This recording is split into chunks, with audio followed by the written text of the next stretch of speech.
In the Ozark Mountains village of Garfield, Arkansas, just around the bend on East Highway 62, you'll find a tall metal candy-striped pole, beneath which sits a welcoming sign, Martin Greer's Candies, made here, promising fine candy that's been a father-to-son tradition.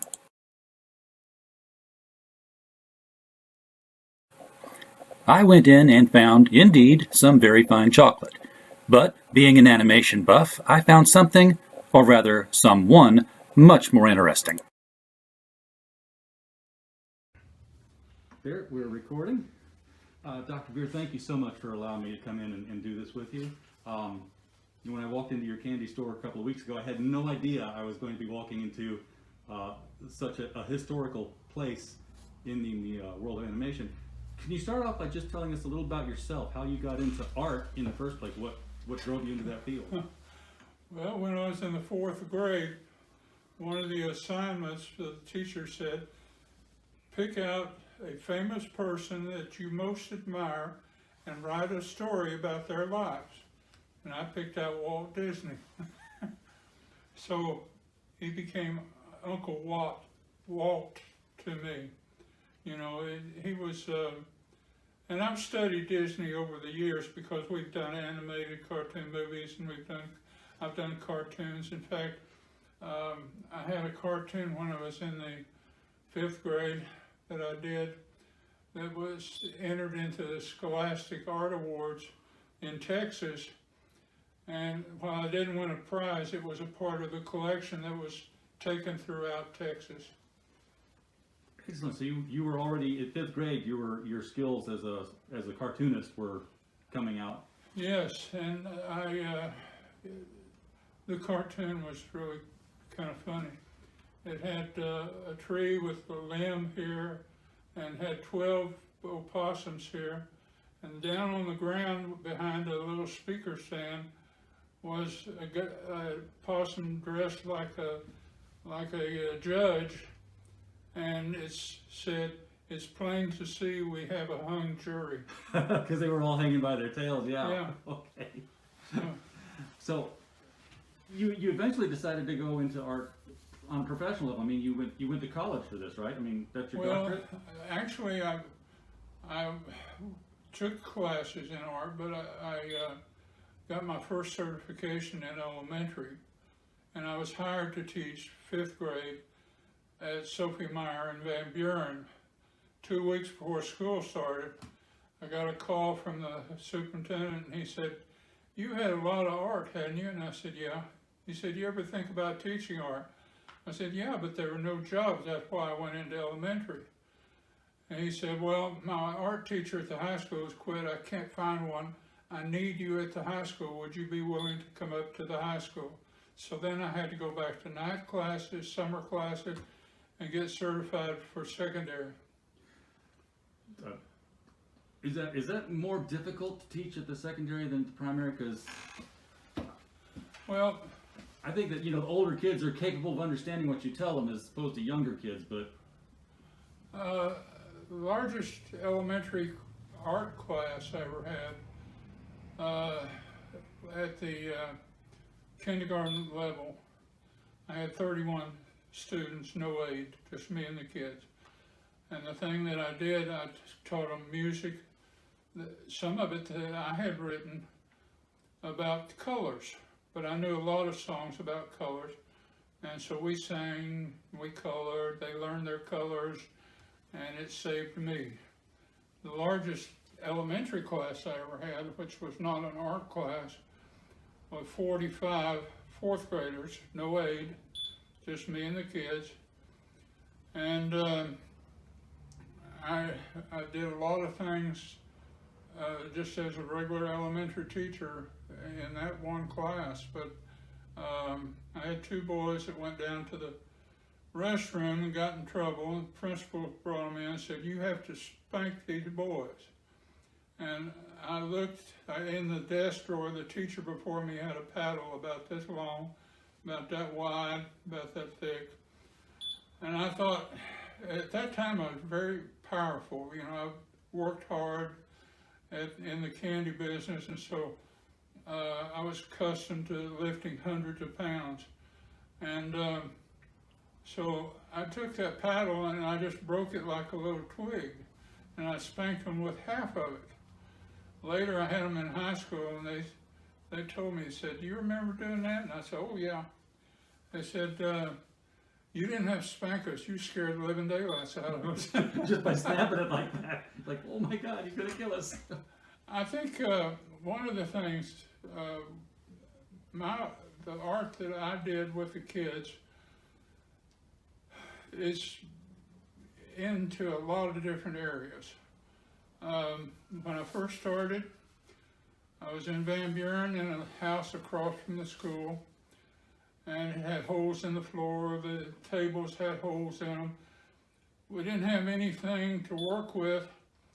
I got $7, I guess it was, for the whole year per student for art supplies, and I had no equipment. I had one little kiln that had about less than a foot cubed, where you could maybe put one cup or something like in that. That was all I had. I did that for 2 years, and I decided if the school wasn't going to help us, we needed to help ourselves. So we started doing floats, we did puppet shows, we did animated cartoon movies in order to raise money. So the first cartoon movie we did was The King's New Clothes, and I wrote the music to go with it. I played violin, so I was capable of doing that. And I wrote music for other things that we did too. But in 1974, Ray Stevens recorded The Streak.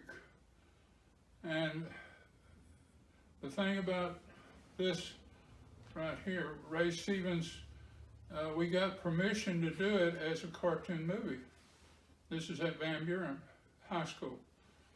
And we got permission to do that. He got a Grammy for that just a few months later. But we did have permission. Then we got permission to do Guitarzan, Harry the Hairy Ape, and Along Came Jones. We did 12 movies. When I was working with the first movies we made, I could write a script out and we could follow it and we could change it and everything. But these were recordings. Yeah. So I had to get it down to 1/24th of a second. I wrote the scripts down to 1/24th of a second. The kids made the movies, but I had to show them how to go about it and get their cooperation. It wasn't perfect, but Ray recorded that in 1974. In November of '74, I think it was, he got a Grammy for that. That's amazing. Now, I went back up just a little bit when you started talking about The King's New Clothes was the first animated one you did. You did this to raise money. Yes. So you had a buyer for the No, we cartoon. took it out to all the schools in the district and charged 10 cents admission. 2,800 kids paid a dime. So what technology did you have? I didn't have any to start with. Yeah. But how did you produce the cartoon? Okay, I didn't even own a camera for it. So I went to the coach, Claire Bates. He was a football coach. He had a Bolex that would take single frames. He said, as soon as football season's over, you can use my Bolex to film your cartoon movie. So after that, we raised money. We bought cameras. In fact, we were not only doing movies, but we did puppet shows, same thing. We take them out, charge 10 cents admission. On floats, out of 16 floats, we had 12 first place winners. They were all built in the classroom. The floats were large. To start with, it was the size of a hay wagon. Okay, and it built, all of the things were done in the classroom, and then we could take it out and put it on there, Sure. The largest float we ever did was 35 feet long, 12 feet wide. At the back, it was V-shape, And we did several floats that size. Later, the most winningest float I ever had, we were in 4 parades. This was when I was teaching at Salisal. We were in the Roland Parade early in the morning. I think there was about 7 or 8 floats. We won first place. Took it to Fort Smith at noon. There were 18 floats in that parade. We won first place. Took it to Muldrow at 3 o'clock, I think it was, and had a parade there. Only 3 floats. We got third place. You need more competition. Took it to Salisal that night, 18 floats in the parade, we got first place. The Chamber of Commerce in Muldrow was so embarrassed by the whole thing, they sent us an extra check. But we did these things. Now the thing I want to point out to you though, is kids working in a group. Yeah. Had one girl came to me and told me, she said, you know, before I was in your class, I was a nobody. Nobody had anything to do with me. They wouldn't talk to me or anything. She said, now because of all of these group efforts that we're doing, I have plenty of friends. It worked. It worked not only in terms of raising money, but it also worked in terms of how the kids saw themselves and how they saw others and how they cooperated with one another. Now, did you, when you decided you were going to do an animated cartoon with the kids, did you have to give them any sort of, did you get any history of, you know, hey, this is how these things are made? And I don't know, did you go back to Gertie the Dinosaur with Winsor McKay, or you just kind of more focused on, you know, Disney's 9 Old Men and say, this is how they're doing it today, and this is what we can do with it? The thing I did, I checked out as many books as I could find on animation, and most of them, the information was false. I suppose that they just didn't want people to know the actual thing, you know. So we were learning as we went along. Okay. But I did write the scripts on Ray Stevens down to 1/24 of a second, and in order to do that, I had to listen to the recording time and time again, and time it out so that I knew exactly how many frames each word, and also what was the lip looking like. Was it closed? Was it wide open? Was it in between? Was it round? What was it? So I did this in writing the scripts, but the kids made the movies. So did you, I mean, 1/24 of a second, that's still actually the time that's used for today. My son did some stop animation with his Legos, and we looked up, you know, how do we put this pictures in sequence in 1/24 of a second each one. Did you use like a timeline where you, like, you know, here's the time on the line, and here are the words as they would appear, and here's your yeah, it's in my book. I had to write it so the kids could understand it. It was not, I've had professional animators come in here and they look at that and they said, I've never seen anything like this before. But it worked with the kids. Yeah. That's what was important, to get it exact as we could possibly do it. Now, if we weren't doing a recording, we had a much more latitude in terms of what we could do. Scrooge, we did that in 1970, I think it was. And the animation back there was done by Charles Peer, who was a senior. And Charles went on to get his MFA at the University of Arkansas, and then he became the head of the art department at John Brown University. I had one student, we did sculpture too. Okay. I had one student I have to tell you about. His name was Ricky Marichka. Ricky, before he came to my class, no teacher wanted him because he was trouble from word go. And even the principal told me, he said, you're going to have trouble with this one. Well, he came into my class, he loved it, he got involved in everything.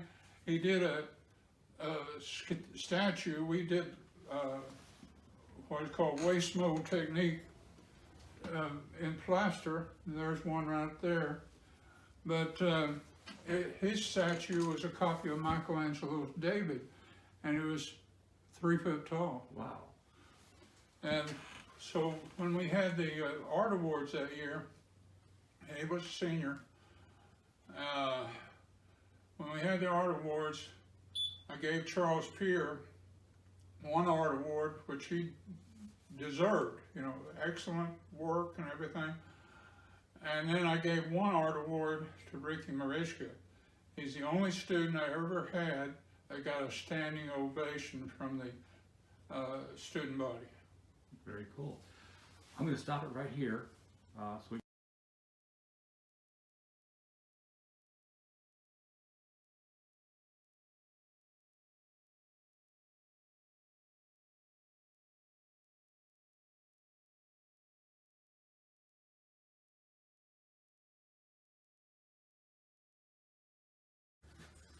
Okay.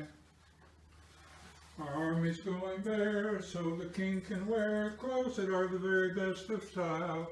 He's got a lot of clothes, as everybody knows. Show them off, he'll gladly walk a mile. Here comes the king, here comes the king. What a grand and glorious suit he has, what a grand and glorious day. It's a very fine suit our king he has on a grand and glorious day. The tailoring is magnificent, what weave, what cloth, what thread. If you don't think it's magnificent, you might just lose your head. That's my music. That's nice. And now, what are these other pieces over here that we're looking at that are? Well, that's the touch of gold. He's got the touch of gold. He's got the touch of gold. Everything that he touched, it will surely turn to gold.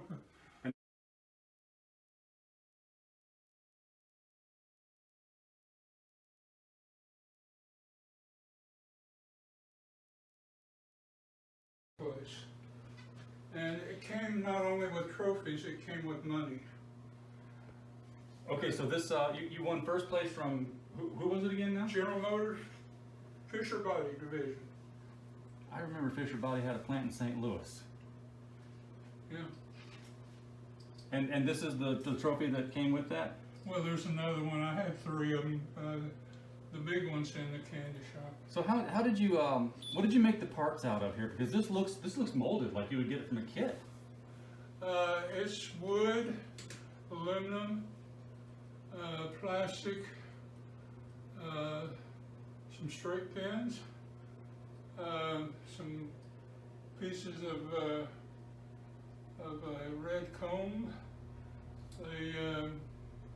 I put 50 coats of hand rub lacquer on that. 50 coats. Mm-hmm. Wow. It looks gorgeous. I mean, that's a car I'd love to drive today. Yes, well, they did copy the front end, except they didn't use those headlights in the hood, but they copied the other. But that's a part of the contest. Was there they were allowed to take parts of it that they liked, and this is basically what they used for the Corvette later on. Yes. This I is just some saw of my pottery. I just saw a still down here from Guitarzan while I'm standing here. This is Yeah. and you did do pottery. You were all all the forms of art. Yes, all of them. This. I see that. This is a small pot. I did hundreds of pots, but I sold them when I was working on my doctorate. Now, did you start working on your doctorate after you started teaching school? Yes. I was offered, well, okay, let me think. 77, okay. 77, we had a in-school inspection, and the one that handled the art, he was from the University of Arkansas, and he liked what he saw, he offered me an assistantship at the university, which back then they paid me about $100 a week.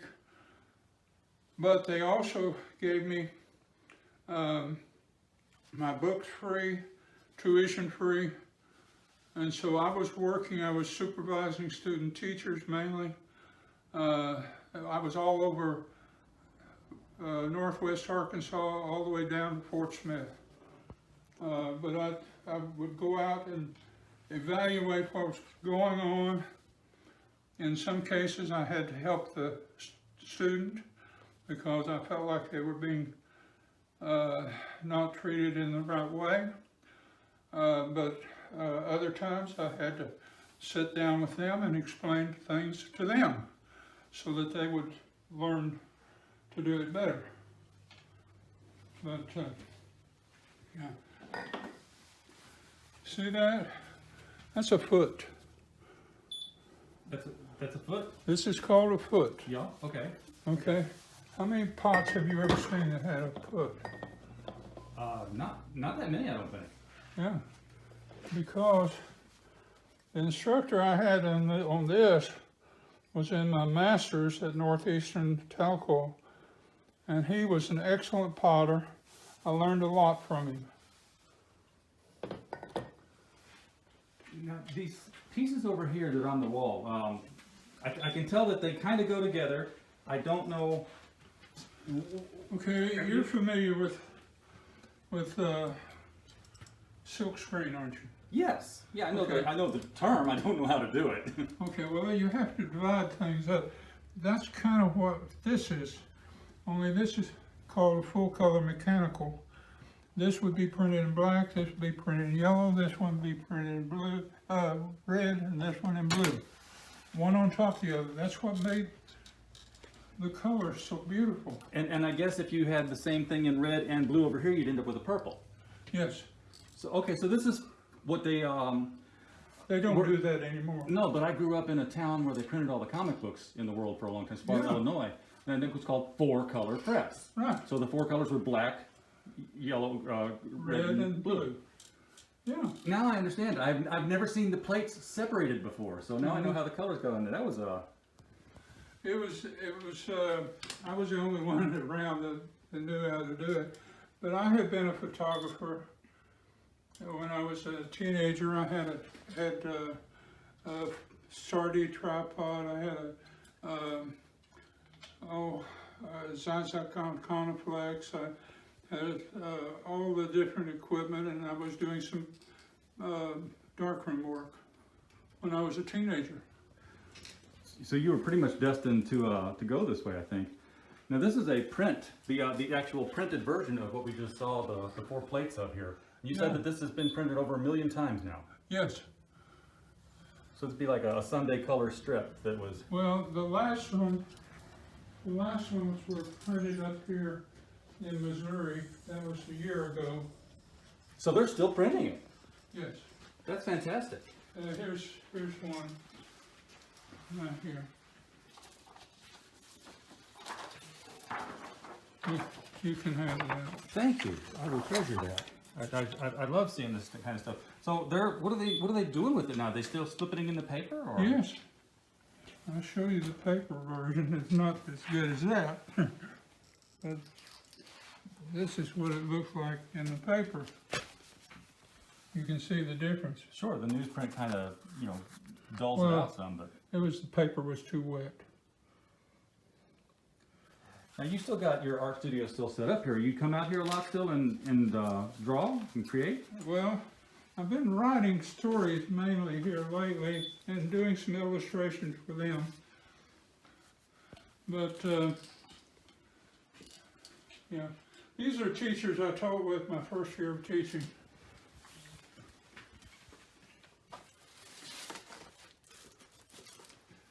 We can see them getting in all kinds of trouble there at the Christmas party. Santa was the head coach, Claire Bates. This one he taught history. This one behind him here taught math. What do you think the one on the table taught? I'm hoping Spanish. It looks like she's got that rose in her mouth and doing a flamenco dance. Business, typing, bookkeeping, and shorthand. She did It's that. always the quiet ones. She did that. And she doesn't want it seen, but It's on the internet now. I've had some former students as well as teachers who come in, and I give them a copy of it. But this is something I came up with for a car design. So that's not the whole car, is it? That's Yes, that's it. Oh, so explain to me how that works. Now that looks like kind of like a spider. Looks like it had two wheels in the front and one in the back. Yeah, it can. Yeah. So when did you design this? It's been a few years. You can tell the paper. Yeah. Yeah. So you said you're writing right now. Are you writing like a history or more Well, like just short stories? Most of what I write, I've experienced. Like the one right now, I've just been writing it, The Leprechaun. And actually the drawing I did when I was a teenager and ran onto it. And I thought I'd like to write something to go with that. So I've written a story on the leprechaun. Now you said you were writing things you experienced. Now you tell me it's a leprechaun. You didn't experience a leprechaun, right? No, but it is mainly about Europe and my trips to Europe. My wife is from the Philippines, so I've written a story about that, actually two stories about that. So the experiences that I've had, everything goes back to some basis of the experience that I've had along the way. I'm 82 years old and I've been a few miles down the road. Sure. Now, in the course of doing all this animation work, did you ever have the opportunity to run into other animators who? Yes, yes. I had a friend who was in Hollywood for a long time, and he worked on the Grinch That Stole Christmas. He's on credits, so he Worked with Chuck Jones. he was one of the main persons doing that. Yeah.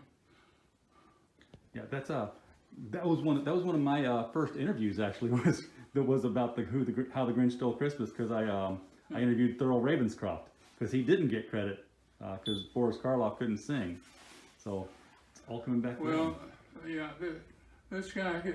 You look at that movie, his name will be there. Right? Awesome. Yeah. All right.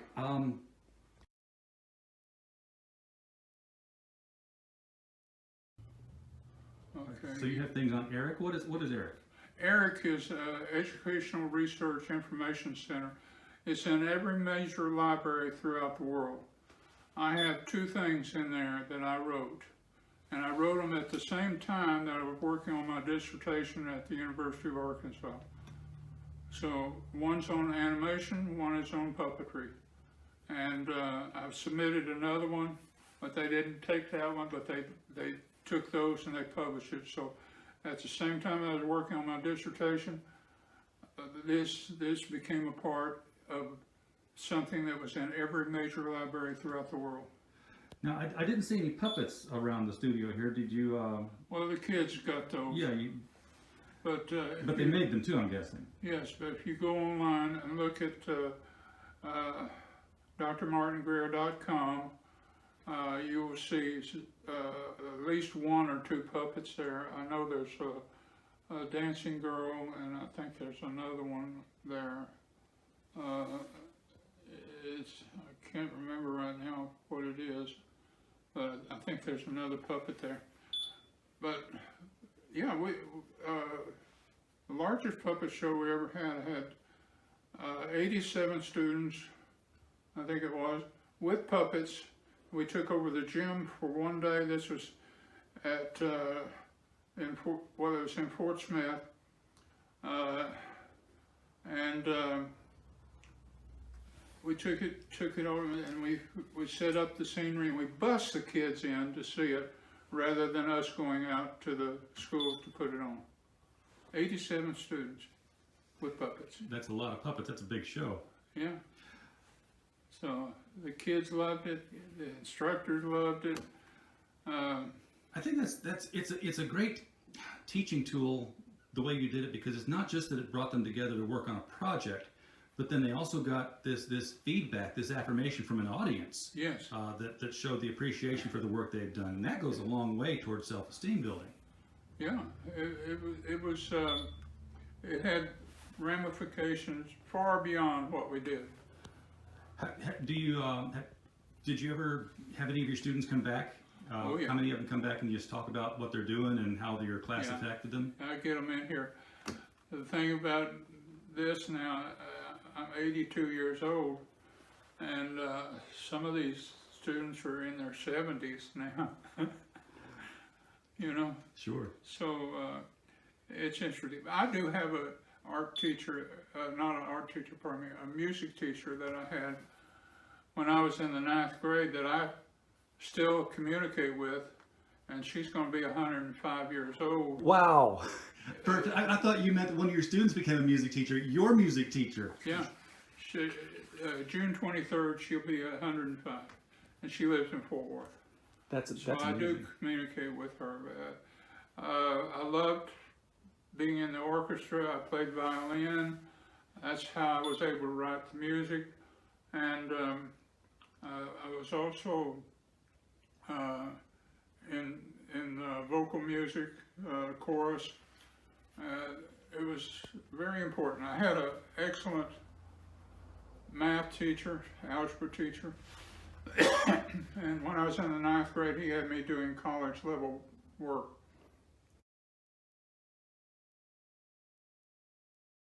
Now, so how did you get into candy business from the art business? I think you were in it before, right? I was born into it. My dad started making candy in 1924. When I was 8 years old, he set me down to a dipping pot with a dipping fork, had me dipping. Okay. When we moved from Texas to Arkansas, he taught me how to do all the cooking. At one point, I was cooking 500 to 1,000 pounds a day, so I was incredibly strong. And that's why I could pick those kids up like they were just little rag dolls and move them around, you know. I couldn't do that now. They wouldn't even let you do that now. Oh, no, they would not. So, how long have you been in this location? 20 years. Yeah. You do a pretty good business. I mean, I just popped in. I mean, you're not downtown anywhere. You're out here in the country. In the candy business, we've tried in town 4 times. It's never worked for us. I think it's a nicer place that you're kind of out in the country and you stop and you see. The thing is, we can't. The business is based primarily on tourists. Sure. And so during this pandemic, when we had people weren't coming out, they were ordering online and we were shipping, and we shipped a lot. Our business was up 30%. So your business was actually up during the pandemic over what it was, huh? Yeah. So we can order online the Yes. candy and have it shipped. Uh-huh. I'll be sure to include that link in here so that people can, when they follow the video, do that. Yeah.